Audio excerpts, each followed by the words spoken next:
دنیا ایک طرف ہو کر کے تمہاری عزت پر حملہ کرنا چاہے، تم کو مٹانا چاہے، تم کو نست و نابود کرنا چاہے تو ان کو یہ منصوبہ بنانے دو، ان کو یہ سازش رچنے دو، اس لیے کہ عزت دینا ان کے ہاتھ میں نہیں ہے، ذلت دینا ان کے ہاتھ میں نہیں ہے، پاور دینا ان کے ہاتھ میں نہیں ہے، ثروت دینا ان کے ہاتھ میں نہیں ہے، تخت و تاج ان کے ہاتھ میں نہیں ہے۔ وَتُعِزُّ مَن تَشَاءُ وَتُذِلُّ مَن تَشَاءُ، اللہ جسے چاہتا ہے عزت دیتا ہے، اللہ جسے چاہتا ہے ذلیل کر دیتا ہے۔ اس لیے کبھی دنیا دار کی باتوں پہ دھیان نہ دینا، کبھی دنیا والوں کی طرف توجہ نہ دینا، یہ تمہارا کیا کر سکیں گے؟ کچھ نہ کر سکیں گے۔ کسی نے کہا تھا زمانے کی نگاہوں میں رسوا ہو نہیں سکتا، خدا کر دے جسے اونچا وہ نیچا ہو نہیں سکتا۔ اللہ جسے چاہے وہ باقی رہتا ہے، موت کا مالک اللہ ہے، زندگی کا مالک اللہ ہے، عزت کا مالک اللہ ہے، دولت دینے والا اللہ ہے، بلندی دینے والا اللہ ہے، رفعت دینے والا اللہ ہے، وقار دینے والا اللہ ہے، شہرت دینے والا اللہ ہے، تخت و تاج دینے والا اللہ ہے۔ اور ہمارا قرآن تو بار بار کہہ رہا ہے وَلَا تَهِنُوا وَلَا تَحْزَنُوا، مسلمان کبھی غمگین نہ ہونا،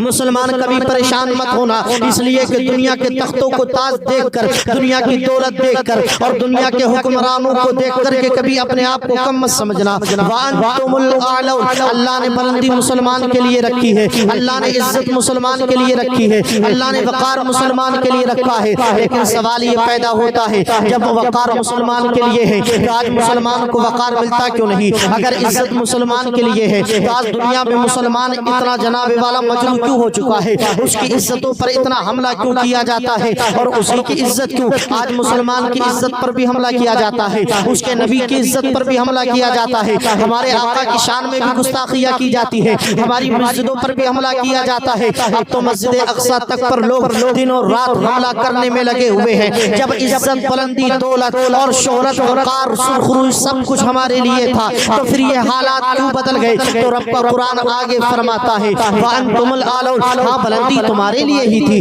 ہاں عزت تمہارے ہی لیے ہے، ہاں وقار تمہارے ہی لیے ہے، لیکن ان کنتم مؤمنین، اگر عزت چاہیے تو پکا مومن بننا ہوگا، اگر وقار چاہیے تو سچا مومن بننا ہوگا، اگر دنیا میں آج بھی روب و دبدبہ چاہیے تو تمہیں اپنے دل میں عشق نبی کے چراغ کو روشن کرنا ہوگا، اگر تمہیں آج بھی اپنا کھویا ہوا معیار واپس لانا ہے تو تمہیں مصطفیٰ کی غلامی میں واپس آنا ہوگا، تمہیں پختہ ایمان کرنا ہوگا، تمہیں اپنے ایمان میں استقامت لانی ہوگی، تمہیں تسلف الدین کا مزاج بنانا ہوگا۔ آج بھی اگر تم یہ اپنا مزاج بنا لو گے تو حدیث کہتی ہے، شریعت مصطفیٰ کہتی ہے آج بھی غلام مصطفیٰ بن کر کے زندگی گزار لو تو دنیا بھی تمہاری ہو جائے گی اور اللہ تعالیٰ قبر بھی روشن فرما دے گا، آخرت بھی منور فرما دے گا۔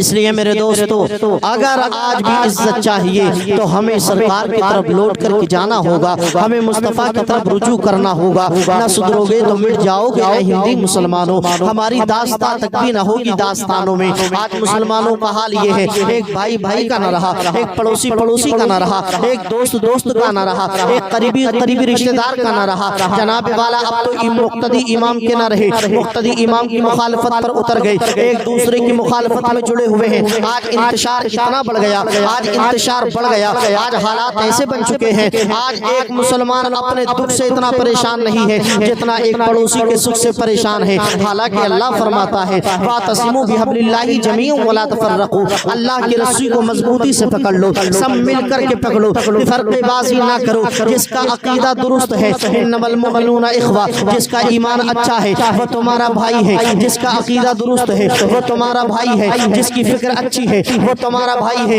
ہاں اتنا ضرور ہے جس کے عقیدے میں بے ایمانی ہے، جس کی نیت میں خرابی ہے، جس کا عقیدہ غلط ہے، جو مصطفیٰ کریم علیہ الصلوۃ والتسلیم کے غیب پر ایمان نہیں رکھتا ہم اسے مسلمان نہیں مانتے، جو مصطفیٰ کی حیات پر ایمان نہیں رکھتا ہم اسے اپنا بھائی نہیں مانتے، جو اللہ کے جھوٹ بولنے کا یقین کرتا ہے اور اللہ جھوٹ بول سکتا ہے، جو اپنی کتابوں میں ایسا لکھتا ہے اور اس کے ماننے والے ایسا عقیدہ رکھتے ہیں ہم اس کو اپنا بھائی نہیں مانتے۔ رب کا قرآن قرآن کہتا ہے تمہارا بھائی وہ ہے جس کا عقیدہ سچا ہو، جس کا ایمان سچا ہو، جس کی فکر سچی ہو، جس کا نظریہ سچا ہو۔ نظریہ کیا ہونا چاہیے؟ نظریہ یہ ہونا چاہیے کون دیتا ہے دینے کو منہ چاہیے، دینے والا ہے سچا ہمارا نبی۔ کون سا نظریہ ہونا چاہیے؟ یہ نظریہ ہونا چاہیے اور کوئی غیب کیا تم سے نیہا ہو بھلا، جب نہ خدا ہی چھپا تم پہ کروڑوں درود۔ کون سا نظریہ ہونا چاہیے؟ یہ نظریہ ہونا چاہیے تو زندہ ہے واللہ، تو زندہ ہے واللہ، میری چشم عالم سے چھپ جانے والے۔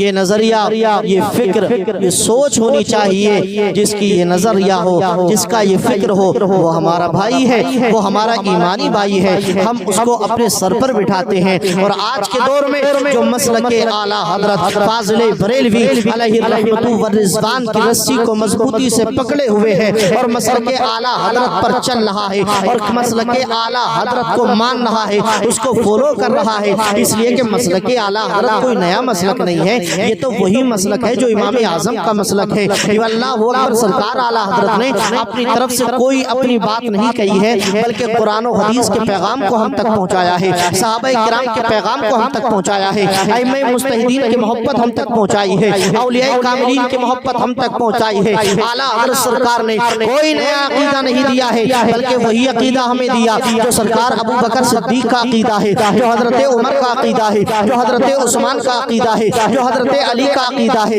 جو امام حسن و حسین کا عقیدہ ہے، جو امام زین العابدین کا عقیدہ ہے، جو امام باقر کا عقیدہ ہے، جو امام شافعی کا عقیدہ ہے، جو امام اعظم کا عقیدہ ہے، جو بڑے پیر روشن ضمیر سرکار غوث الاعظم کا عقیدہ ہے، جو سرکار غریب نواز کا عقیدہ ہے۔ اعلیٰ حضرت نے اپنی طرف سے کوئی نئی بات ہم تک نہیں پہنچائی ہے، انہوں نے وہی بات پہنچائی ہے جو صحابہ سے چلتی آ رہی ہے، جو تابعین سے چلتی آ رہی ہے، جو اولیاء کاملین سے چلتی آ رہی ہے، جو قطب سے چلتی آ رہی ہے، جو اقواس سے چلتی آ رہی ہے، جو اللہ والوں سے چلتی آ رہی ہے، جو ائمہ مجتہدین سے چلتی چلی آ رہی ہے، جس کو اگر میں اس کی ترجمانی کروں تو یوں بنتی ہے کہ مالک کونین ہے، یہ پاس کچھ رکھتے نہیں۔ یہی عقیدہ صحابہ کا تھا، یہی عقیدہ تابعین کا تھا، یہی عقیدہ اولیاء کا تھا، یہی عقیدہ جناب والا اقواس کا تھا، یہی عقیدہ اللہ کے نیک بندوں کا تھا، کیا کہ مالک کونین ہے، یہ پاس کچھ رکھتے نہیں، دو جہاں کی نعمتیں ہیں۔